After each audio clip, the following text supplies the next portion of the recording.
Let me move to our headline panel discussion and invite our three esteemed speakers, the Honorable Minister of External Affairs, Dr. Jaishankar, Vicky, Minister of State for Development, FCDO, United Kingdom, and of course, Borge, Brende, who will bring the business end of the conversation up, President of the World Economic Forum. So can I request you to join me on stage?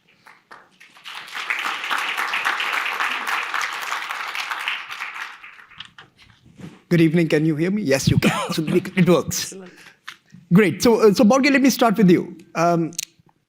As someone who's outside of government, but not unaware of its workings, since you were yourself a minister, what are your expectations from this G20 coming at this moment? That's India is going to assume a presidency at a time when the world, one could argue, is a complicated place. We don't necessarily agree with each other. We are still recovering from one of the worst crises of this century and certainly of the last 100 years. Globalization is under question. International cooperation in many ways is more fragile and in many ways weaponized as well. In this scenario, what are expectations from Borge Brende, someone who talks to 2,000 business leaders around the world, who convenes some of the best development institutions at the forum? What do you expect from the G20 going ahead? Well, thank you. And as you said, I think we also have to maybe say two words about what kind of backdrop this presidency is happening against. Mm-hmm. And as you said, Samir, we are at the most complex geopolitical and geoeconomic backdrop for decades. So, of course, it's crucial that the G20 presidency then identify areas where we still can collaborate. I think there are pockets where still in a fractured world, there is willingness to work together. And I think India is very well positioned to do so. It's second most populous country in the world. It's now the 5th largest economy in the world. It's also a democracy and has, combined with the soft power, also no leverage in many areas. But even India, as this fast-growing emerging economy, can only bring the horses to the well, but you cannot force horses to drink the water. So what are the areas where there can be some consensus on then pushing the envelope? I think that's one important question that has to be asked. We also have to remember, what is the G20? You know, the first time that G20 met at head of state and head of government level was in October 2008, after Lehman Brothers went bust. Mm-hmm. Then they gathered in Washington, D.C. and agreed on this unparalleled fiscal and monetary package to make sure that we did not we didn't end up with a global depression. It was a great recession, but it didn't turn into a depression. So how can we now make sure that the energy crisis, that is the worst one since 1973, the oil crisis, and the inflation pressure and the economic downturn does not now end into a very, very serious long-term recession, so we repeat the 1970s. It can even end up in stagflation. So a lot is at stake, and what are the things we then can agree on in such a situation, and that has to be identified. And of course, things are not moving in the right direction. For the first time in 3 decades, we have now this year an increase in the amount of people living in extreme poverty, probably 70 million. And we also this year will see that less people have access to modern electricity. So if India with Indonesia and other key actors can identify, for example, a global package for leapfrogging renewables, if India, under its leadership, can also together with Indonesia that has the meeting in Bali now in November, can look at, are there some measures that we can agree on to also increase inclusiveness, but still then create growth? How to avoid also beggar thy neighbor approach. We should go for a prosper your neighbor approach. And then the last point is how to stop the war or wars. That's because the war is at the core, and I'm talking about Ukraine, is at the core of creating more and more global challenges. So a simple challenge for the Indian G20 presidency is to solve all of these problems that you just mentioned. So I was afraid that you probably would do that with me, Samir. But I think we need to be very realistic. That's why I said that thing, use that analogy with the horses. And it's G20. We also have to be realistic at what has G20 achieved after the G20 meeting in October 2008. Correct. The 2008 meeting was consequential. That was G20 at its best. And let's then see, since in the 14 last years, what has different presidencies achieved in addition to having important meetings where leaders could talk together. So we have to be realistic at what can be achieved. Fair point, Borge. Let me turn to Minister Ford.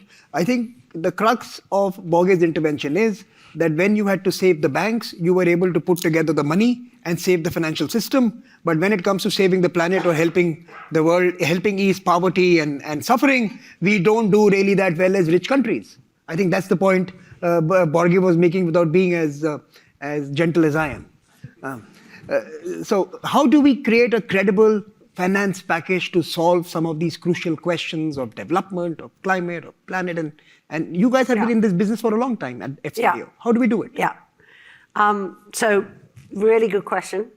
How do you get that whole package together? But first of all, can I just say massive thanks to our very gracious host and to His Excellency, the Foreign Minister, Jaishankar, for organising this event. You know, this G20 imperative is absolutely the right question. It's got to be green growth and development for all, not either or. We've got so many different challenges in the world. We've got economic challenges. We've still got the educational challenge with so many children who missed out on school during COVID, environmental issues, health issues, climate crisis. And all of this is hitting the most vulnerable countries, hitting the most vulnerable people. So the G20 does absolutely need to focus on how do we achieve those sustainable development goals. We're absolutely committed from the UK to doing everything that we can to help our great friends in India on the journey through this presidency. Those development goals are so well off track. We're at the halfway point or close to the halfway point to 2030. We've got 50 million people on the brink of famine across 46 countries.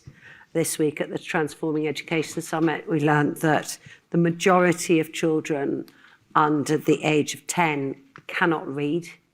And if you cannot read, what is your opportunities in the future?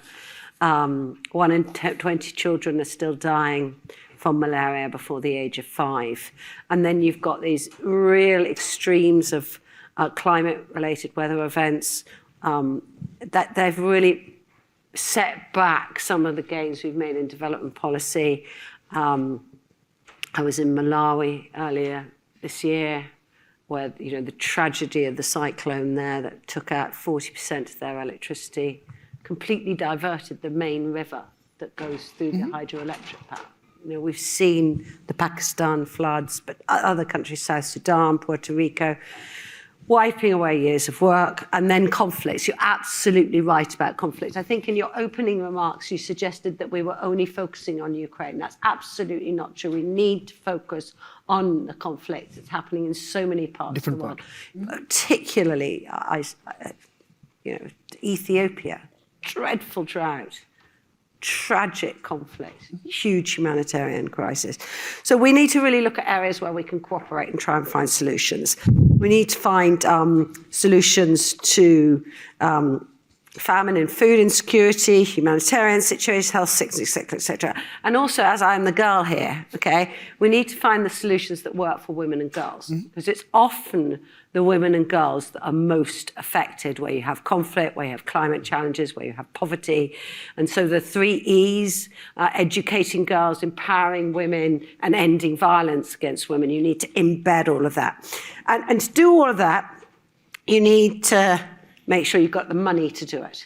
Okay? So we need to find much easier ways that you can access finance for development. And this is where the banker in me comes in, previous careers.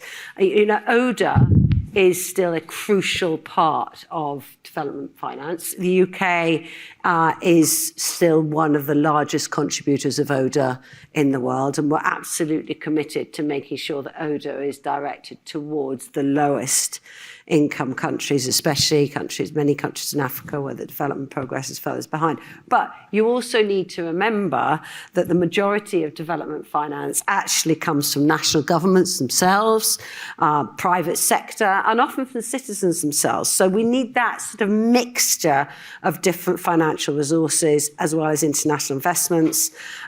We need to have a really honest review of the current development financing landscape, because it's not working well at the moment. Okay, we need to look at what is working and what isn't working, and make sure that we can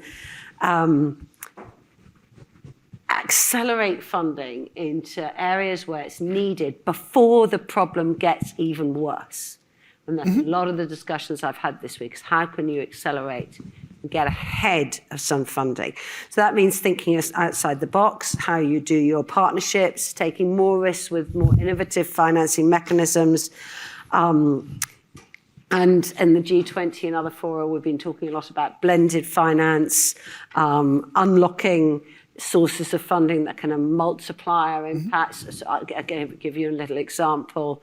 Earlier this year, I signed a big guarantee to the African Development Bank. That'll help them to unlock another 2 billion of lending on their balance sheet that they can get into, especially improving agriculture.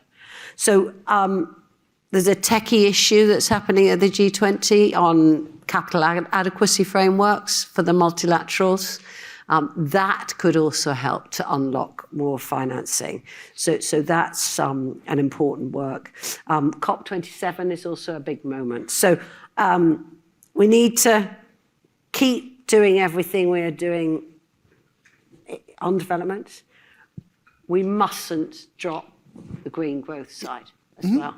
We have to deliver the promises that we made at COP, because otherwise everything that we do on development will be meaningless, because we will have not met the climate challenge.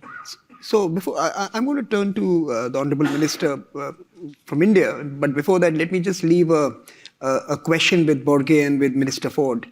A few months ago, I was in a conversation with the Speaker of the Maldives Parliament, and he mentioned that we are facing, all island countries in that part of the woods are facing a twin challenge of debt traps and terrible climate consequences.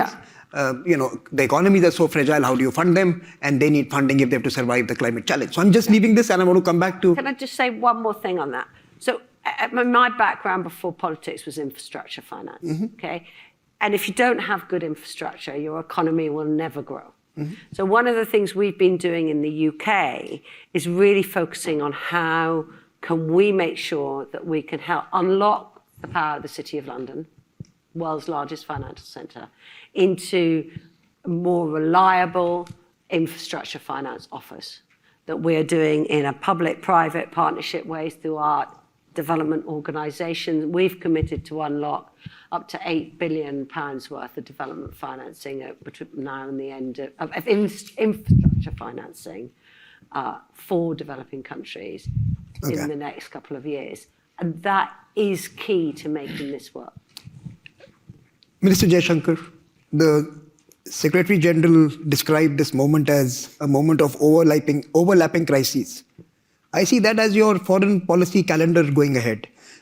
SCO chairmanship, G20 chairmanship, somewhere in the middle you're doing something in the Security Council, and of course all the other alphabet soup of organizations that you manage. How do you see this moment for India, where you have to manage these competing, conflicting interests, and yet try and make G20 consequential? If I was to pick a word out of Borge's intervention, is it going to be consequential? And how do we make it consequential, managing these overlapping crises, many of which are going to be pretty much a part of the groups that you are going to be steering? Well, first let me enter one small caveat. We still have a few months to go of the Indonesian presidency of the G20. And they are very consequential months because the summit has to take place in November. And to a certain extent, what India can do or cannot do will depend on those months because we inherit the presidency after that.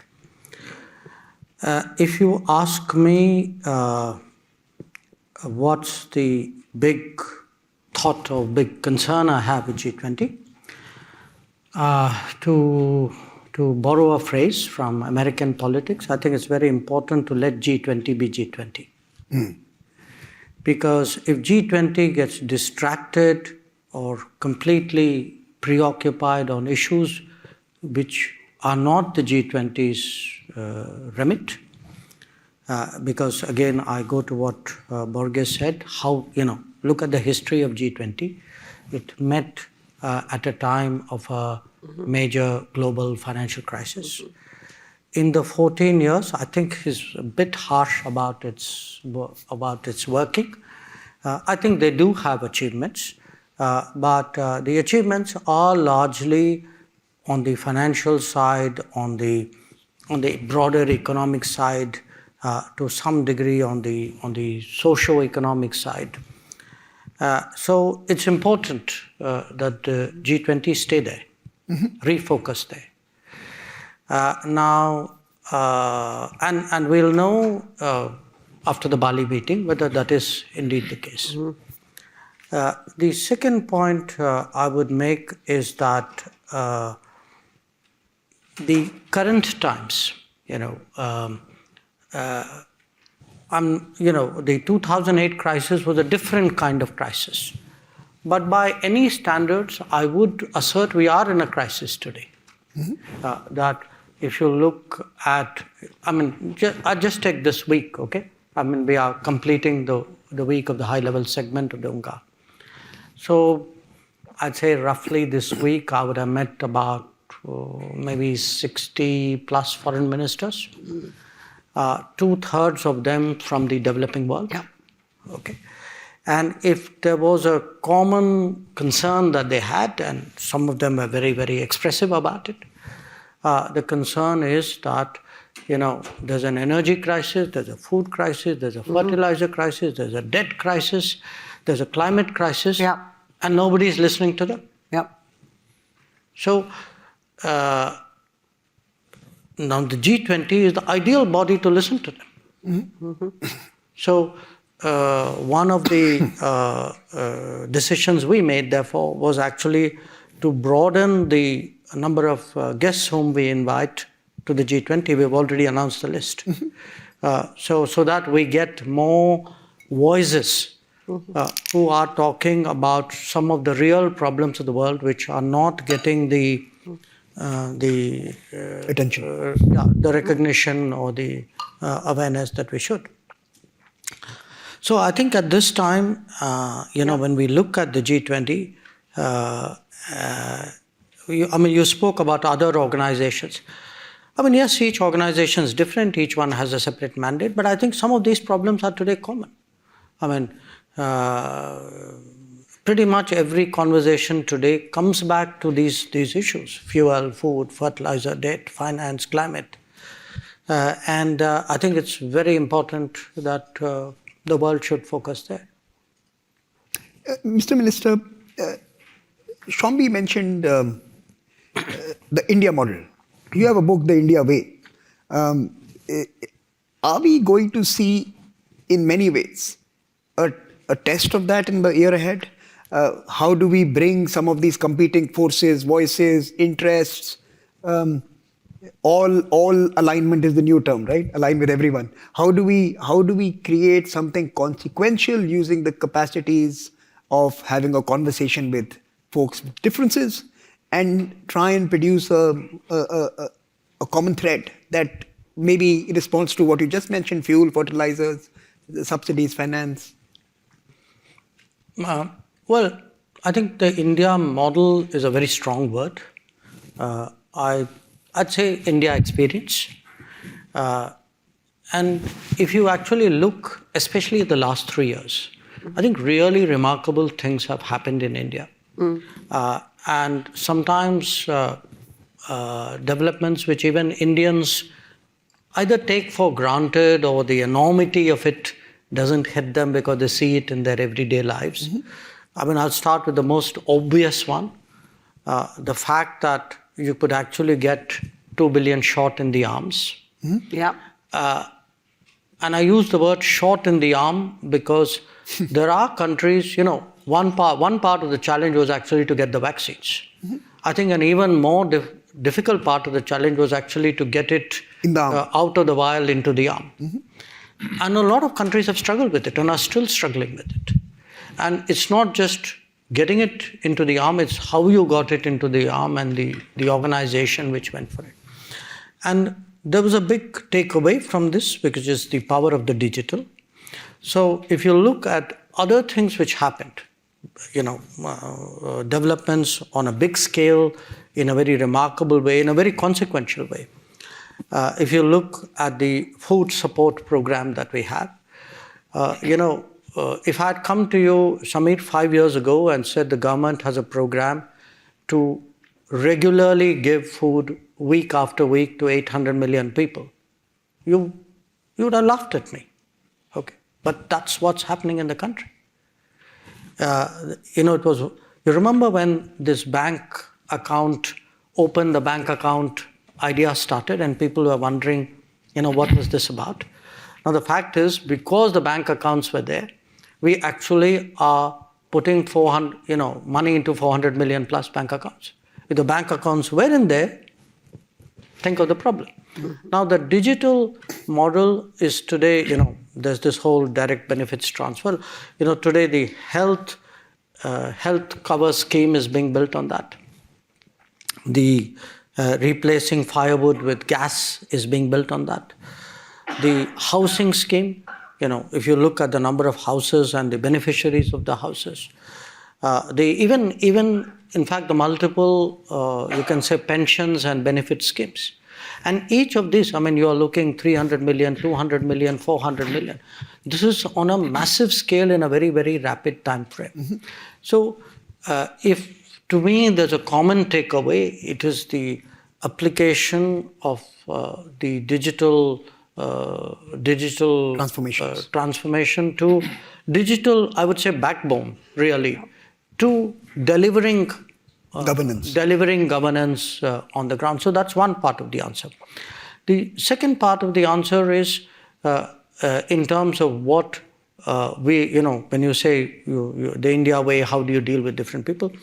I think the difficulties of the world in the last year especially, but I would say even before that, there is a value of countries who are able to talk to everybody, who are able to work with almost everybody, who have a kind of a bridging role. Now, obviously the countries in question, and in this case it is me, we have our agenda, we have our benefits, we have our interests, but I also believe we do a global service.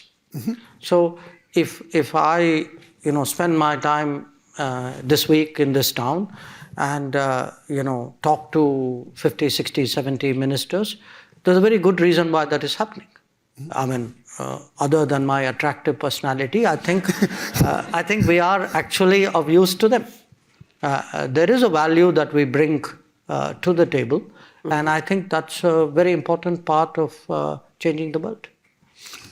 Let me come back to Borge. Borge, what do you tell a leader in an island nation who is struggling with getting critical finance to build sea defenses. As simple as that. His economy is going bust because he has over-leveraged positions in terms of sovereign debts offered to him. Largely the global banker is only one these days. But how do you respond to this challenge of the twin challenge of debt traps and climate responses? And how can private sector money, global partnerships respond to that? I think on your last point on private sector, I think private sector will have to be an important part also of the G20 presidency, because the fiscal situation in many nations is also quite difficult. So there is not that much additional resources to put on the table, either for ODA or other things to finance. So when the private sector can be also challenged to be part of alliances, for example, when it comes to adaptation, because climate change, we used to say it's like if we should think about our grandchildren, then we change to our children. I know it's here, it's happening real time. And adaptation means that you also have to invest in handling what is now unfolding. At COP27 in Sharm el-Sheikh, beginning of November 2, I think the Egyptian presidency will put a lot of emphasis on adaptation, and that's necessary. And we need also now to deliver on the 100 billion a year pledge that was made in Copenhagen. Then on the sovereign debt crisis, of course, you have in your proximity Sri Lanka, you have the Maldives, and also Pakistan that do have a lot of debt. And now with the appreciation of the dollar, and if you're not big enough as an emerging economy, like India is so big, so it's not facing the same challenges, quite the contrary, it will be now according to our economists at the World Economic Forum, the fastest growing of the large economies. But for those smaller and medium-sized emerging economies, this appreciation of the dollar and capital now flowing out of their markets, it's a severe thing. So when I was saying that I think this is potentially a moment for the G20 like you had in 2008. I'm not, just clarifying, I'm not underestimating what the G20 has achieved during the 14 last years, but I don't think it comes to us like, wow, it was this was the big thing. The last really big thing was the 2008, where you saved us from a depression.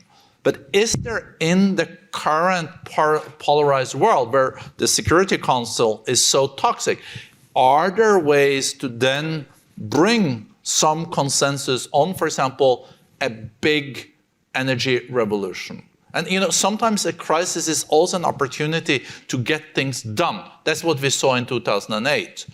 And look at 1973, that was the last time we had an energy crisis. And what happened with the oil crisis? Then we had massive building of nuclear power plants. Most of the nuclear power plants that are still running now was built after 73 as a result. And then there was a massive revolution of the technology when it came to cars. So back in 73, a car used like 2 liters per 10 kilometers. After 5 to 10 years, it had gone down to like 1 liter per 10 kilometers. So we saw also coal being then totally phased out in shipping and also in railways. So those new renewables, can we really use this opportunity to leapfrog? Because they're no competitive to the traditional energies. They are also deglobalization of the energy picture because they're close to you, so you also solve the security piece. Is there a way of putting together a global package that will like make us leapfrog into the renewables? And that solves so many problems. It solves the energy security problem. It decouple it from growth in CO2, and it also answers the security piece. So that could be one area. Okay. So what we're going to do is we're going to come to you. I have a few names that I had reached out to before the evening started because we wanted it to be more ordered.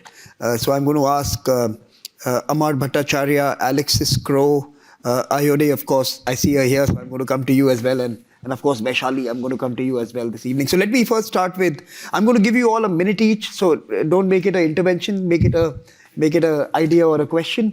And then I'm going to come back to all of you to try and engage with it. I'll take notes if you can pick and choose, but I'll make sure that we answer all of the 4 questions. Okay. So can I start with you, Amar? Can you get a mic to Amar here? Amar Bhattacharya, of course, is at the Brookings. I'm just giving it. Go ahead. Thank you, Samir. So I just wanted to pick up on the last intervention and in some sense picking up actually the theme that in some sense to deliver on this goal of green growth and development for all, we will need a massive scale up of investment combined with innovation. And the critical areas, as just was pointed out, energy transformation, a very big push on adaptation and resilience, and restoration of natural capital with a strong focus on sustainable agriculture. Now, those investment requirements are not in the hundreds of billions, they're in the trillions. And we have to recognize that. And this will require really working on steroids on all forms of finance, domestic, international, public, and private. And I agree that private finance is where the biggest potential lies. However, having said that, we should require that for every dollar of renewable, we will need 60 to 70 cents on public investments in the grid, in backup capacity, in areas like transport infrastructure. So in this, how do we get that done? And of course, it's a key to unlocking investment, but it's also key to unlocking finance. And we talked about the private finance, but I want to focus very much on one underperforming part of the system, which is multilateral development finance.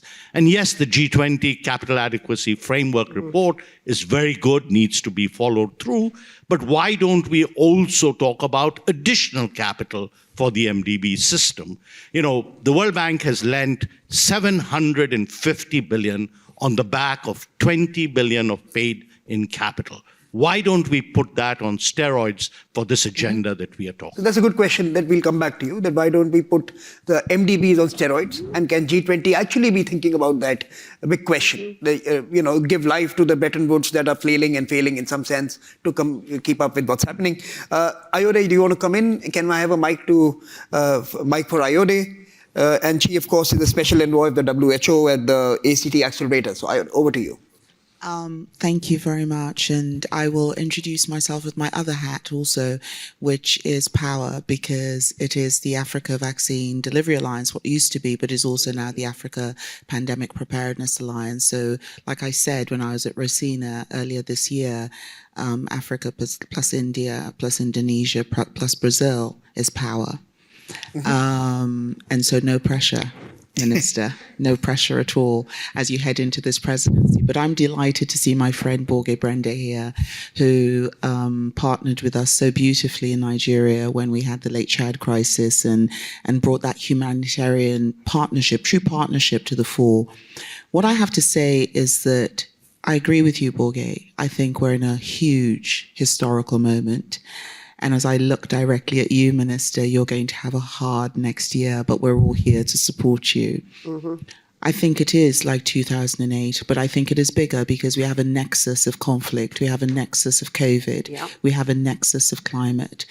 We have a global moment such as we've never seen before. We have an economic crisis before us.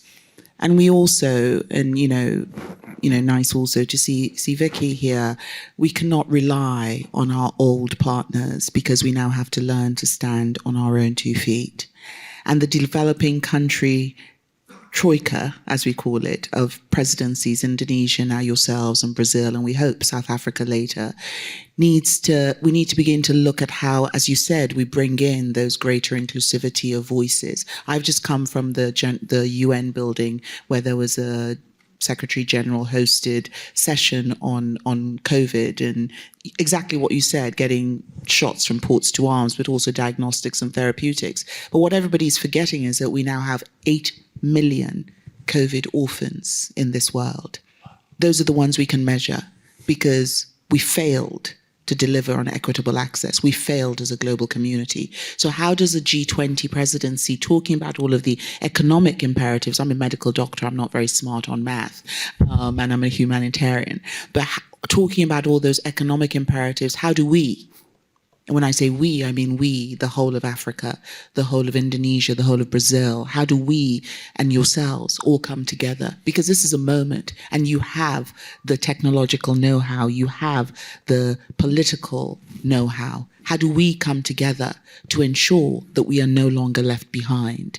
That, I think, is the question. That is the G20 imperative. And you have a chance to reshape history. Thank you. Let me now turn to Alexis Crowe, Global Head of Geopolitical Investing Practice at the PwC. Where are you, Alexis? Oh, there you are. Thank you so much, Samir, and thank you, distinguished panel, ministers, Borge. I have a question on the character of capital that we are deploying to energy, to infrastructure, to development.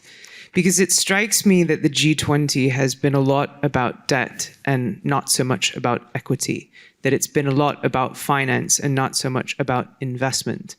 And to speak to the character of the type of private investment that needs to come into some of these infrastructure assets, this is long, steady, patient capital that's looking to a 15, 20, 30-year horizon. We have not spoken about the black elephant in the room, which is natural gas as a bridge fuel. This is certainly something that I think many are looking to be able to fuel the energy transition going forward. There is an estimated $200 billion of dry powder sitting in infrastructure investing funds waiting to be deployed. Could the G20 be a forum for discussion on de-risking investment in some of these assets, particularly even looking to CCUS, carbon capture? And I think that there are overlapping areas of potential risk that extend beyond electoral cycles that would endanger such investments going forward. So could there be some sort of a forum where you speak to investors to be able to de-risk some of these assets and therefore fuel development going forward? Thank you, Alexis. And the final intervention, let me turn to Vaishali Sinha, founding chair of Renew Foundation. Can I have a mic here, please? Thank you. Yeah, hi, thanks, Samir. And nice to meet you, Borge and Honorable Minister. Lovely to hear your thoughts. Also, congratulations to Reliance Foundation for really stealing the ground and not just putting words on these books. Good to see the great work you're doing. I'd like to just add that even at Renew, we are putting capital to good use on as far as social impact is concerned. We're doing some good work with Shombi and various other partners. So a lot of work and capital being put to use in developing countries by players, private sector players locally. However, it's a little disappointing to see that, you know, the funds which were committed, the 100 billion odd funds to come to Global South for, you know, to tackle issues which we see on the ground, they've just not come through. It's been, I think, 3 years too late since the pledge was made in Paris Agreement. So just want to see what is it that we can do, or is it time to just give up? And perhaps just, endorsing the point on multilateral reforms, I think there is need for us to even work, on that, because we are in the renewable energy space. We see quite a lot of lack of innovation there as far as financial products are concerned. And perhaps it's time for us to see more being done there. And I guess all of you are folks who can make some of the change happen. So, yeah, that's all. Thank you, Vaishali. I'm just going to add a little bit to this question for the Indian minister. The Prime Minister of India had, in his speech last year at COP, actually urged the developed world to think about $1 trillion to be invested into the climate agenda in the developing world. And perhaps it would be fair to ask you, 1 year down the road, we are now approaching COP27, have we seen some movement there? They asked for big commitments on net zero, they got those. Others asked for some commitment on financing. Have we moved anywhere there? And I think that's something to also discuss, and that's the point I think Vaishali was also asking. So what we are going to do is we're going to turn back to Borge, then to Minister Ford, and finally to Dr. Jaishankar. So Borge, over to you. So, I thought you were going to go to the ministers first this time. So, I would say that on the adaptation piece, there is a lot of pledges that are not fulfilled. And we'll also have to be honest that the pledge from Copenhagen on the 100 billions a year to technology transfer, to also mitigation, but also adaptation, I think there is at least a gap there on 30 billion a year. And that has to be solved. But to the bigger question though, to like how can we bring the leaders together today, as I said in the beginning, like, are there pockets of areas where Xi Jinping, Putin, Biden, Modi can agree, even in this very difficult global situation? I think the climate change piece is one area because we're all paying a very high price for it now. And the leaders do see this. So maybe But it's complicated by the energy transitions question. Say that again? It's complicated by the energy question. You know, you can't agree on climate if you don't agree on energy. And energy is a big poser. Let's not ignore that, right? That's what the whole the complication is today, right? Yeah, but as I said, I think there has to be, I think more leaders in G20 now see that the cost of inaction is far exceeding the cost of action when it comes to climate change. And that's where we also have seen, you know, when we've seen the price of solar fall to 1/10 in a decade, that should also make us more optimistic about possible breakthroughs in the years to come. But then the money has to be invested in those necessary transitions.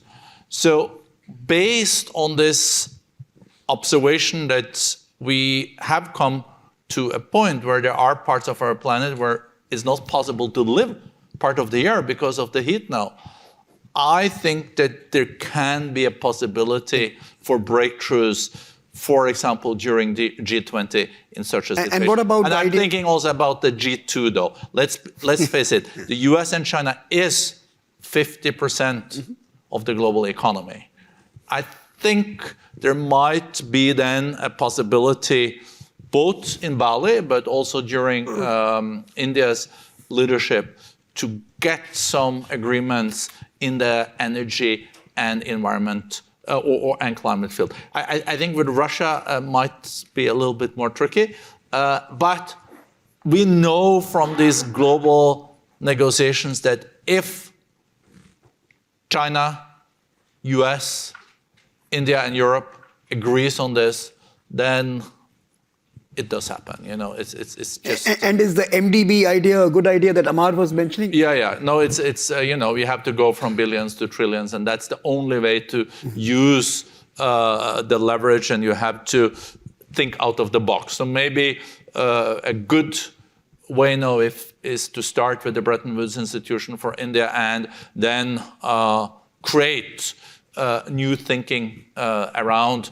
how you can increase the bank's possibility to leverage more, because you will not solve it with ODA. Most countries now, even in the developed world, do cut the amount of money they use to ODA, unfortunately. Mr. Ford. Okay, I'm going to try and do what you said. The G20 is the G20, so focus on some of the financial elements that come up here. But I think it's also really important to remember that every country is different and there's different challenges in different countries. Over the past year, I've been huge privilege to travel to 15 different African countries. So I've seen many of the different challenges. One of the questions was about the huge demand for capital for infrastructure, some of which will be really, really long-term, that long-term patient capital. But actually, sometimes some of the investments you need can actually have quite a fast payback period. Okay, in Sierra Leone, for example, I saw mini grids which were dramatically changing the local environment for local businesses, bringing development, and with quite a quick investment return, much more than the initial. Those who'd initially funded it with thought. So in terms of de-risking projects so that you can bring in other investors, one issue that I've been very focused on is helping the South Africans to deliver the Just Energy Transition Partnership there.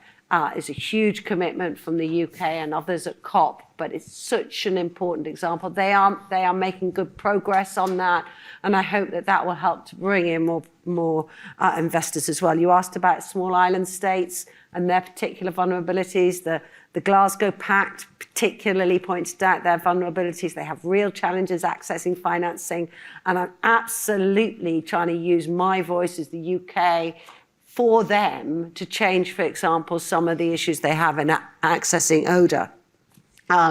World Bank, should they be doing more? The MDBs, we agreed $170 billion package at the spring meeting of the World Bank to help countries who are most affected by food, fuel insecurity. Should they be getting out the door faster? I think so, okay? And telling more people about what they're doing. Push them to get more of it into the Horn of Africa. We need to get more of that. Can we be more innovative with the financial products? Absolutely. What do they say? You can get a lot done, provided you're not the person who always wants to take the credit for it. Okay. I signed a guarantee to the African Development Bank. They're getting the money out the door. That is transforming access to better seeds, for example, more climate resilient crops. Science and research has been key here on this, but we absolutely, yes, we need to use the innovative tools. We need to be honest when things are going wrong. Some countries have got real debts that they will not be able to repay. I think of Zambia. A shining light, actually, thank goodness they managed to get their creditors round the table. But boy, did it take a long time for some of those creditors to come around the table, and did some of us have to give them a big shove and a push. And you need to recognize that if a country is not going to be able to repay their debt, then actually you as a creditor are making your own financial situation worse if you don't help them negotiate and find a pathway through that. And then just not on the finance, but it is key. What you said, madam, I've forgotten your name, but conflict. Ayode. Conflict, Amy. You know, when I look at the places that have got the worst humanitarian crisis in the world, Nigeria, one of them, it is conflict that's happening as well.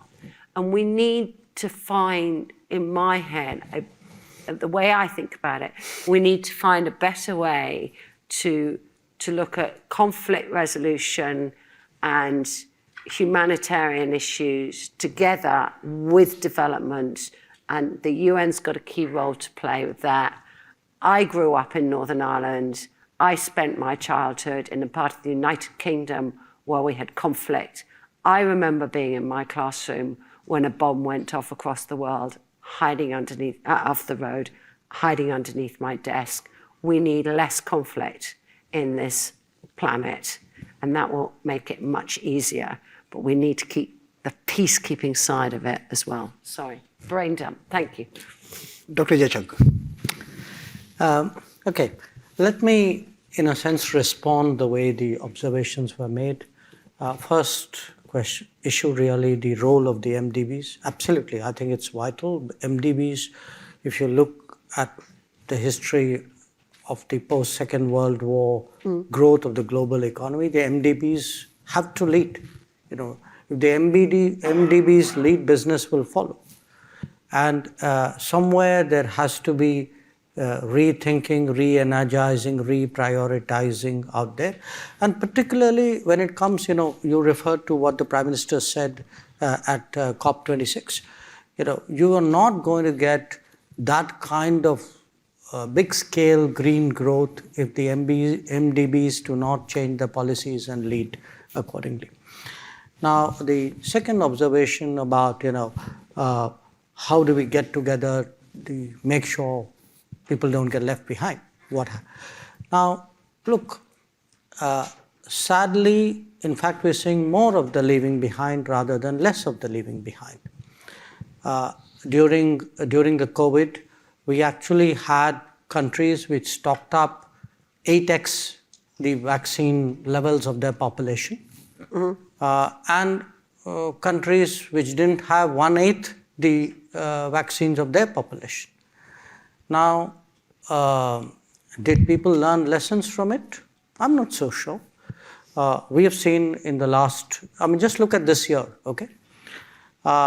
Look at the food shortages. Now, we had this, this debate. We must let market forces prevail. We must keep the markets open. Guess who gets the food when the markets are open? I can see it all moving north. Now, we've seen the same on energy. There are countries, their tenders do not elicit responses. Guess why? Because markets are working. And the markets are taking them all to Europe where premium prices are paid. So I think it's very important.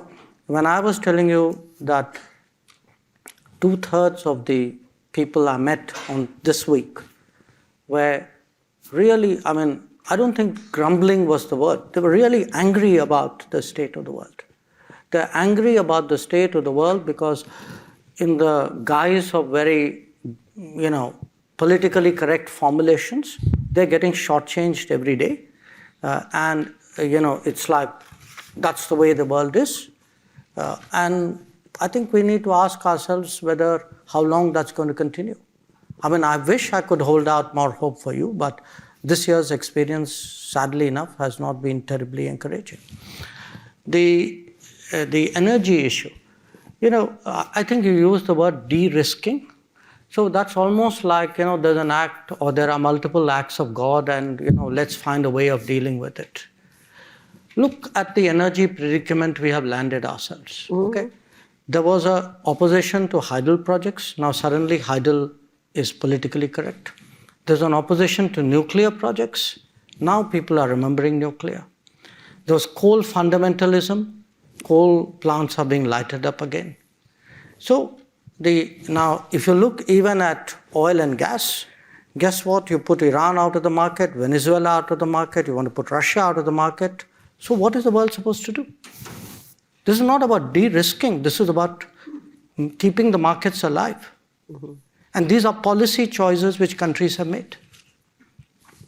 So I think somewhere it's not about getting energy transition right. It is about getting the politics of the world right.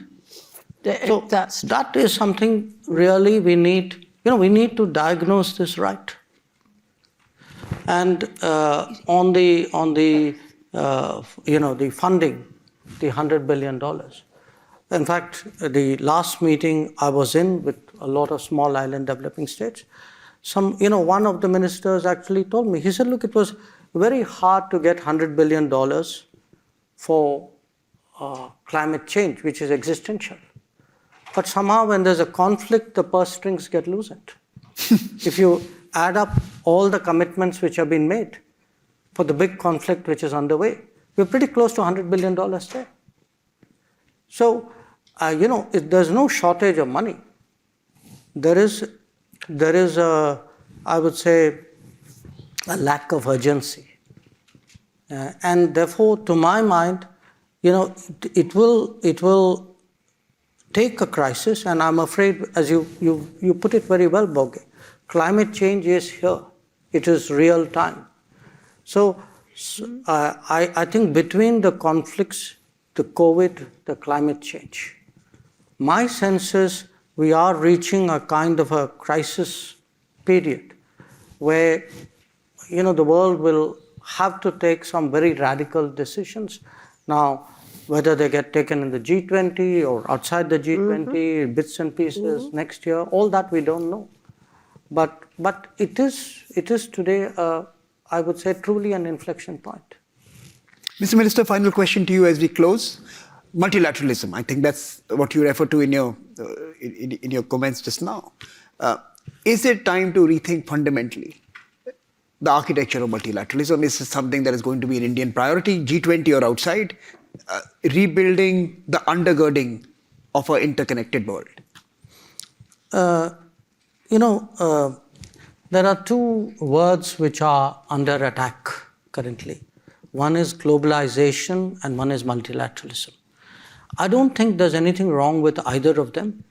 What is challengeable is how they have been implemented. If you ask me, has multilateralism failed us? I would say this form of multilateralism in the hands of these people perhaps has not delivered. So the answer to But you won't give me the names of which people. No, you know that. Okay. No, don't do that. That's not bad. Look, the point is that the solution is really is more multilateralism. Everybody, why are we all here this week? Yeah. We're all here this week because at the end of the day, people still believe in it. The UN coming here, sitting together, working it out, finding a system. They still believe in it. That's so true. It's absolutely true. So what is wrong is the narrowness in the thinking of the custodians of the system. And I would argue the same applies to globalization.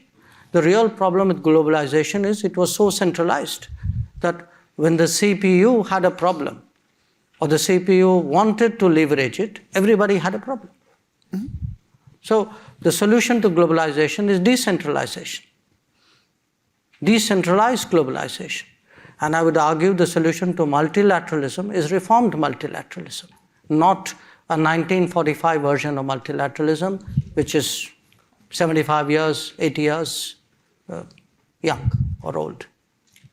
You want a quick intervention? I just think that what we've seen increasing again and again over the past couple of years, whether that's COVID or whether that's the fallout in food and fuel prices because of Ukraine, is that when something happens in one part of the world, it can very rapidly affect everyone around the world.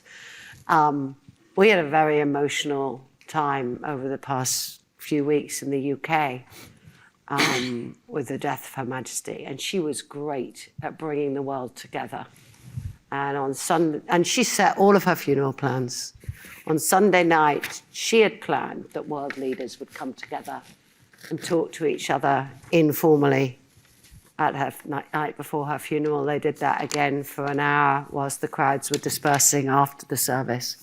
I think we need every opportunity to let people talk to each other informally as well as formally, because it's only by listening to each other that we do make the world a better place. So I'm looking forward to your G20 when we all listen, and good luck. Thank you. I think that perhaps is a good point of departure and to bring this evening to a close.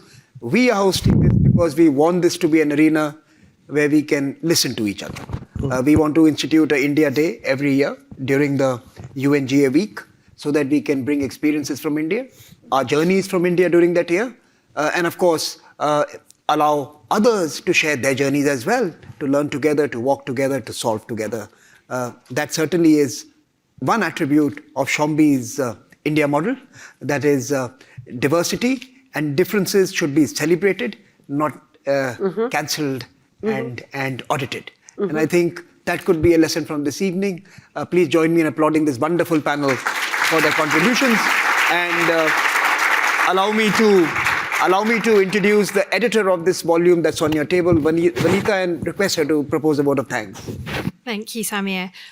So on behalf of Reliance Foundation, the Observer Research Foundation, and the United Nations India Office, I would like to thank all of our esteemed speakers tonight for a very engaging and inspiring discussion. Thank you, Minister of External Affairs for India, Dr. S. Jaishankar. Thank you, Vicky Ford, Minister for Development for the UK, FCDO. And thank you, Borge Brende, President of the World Economic Forum.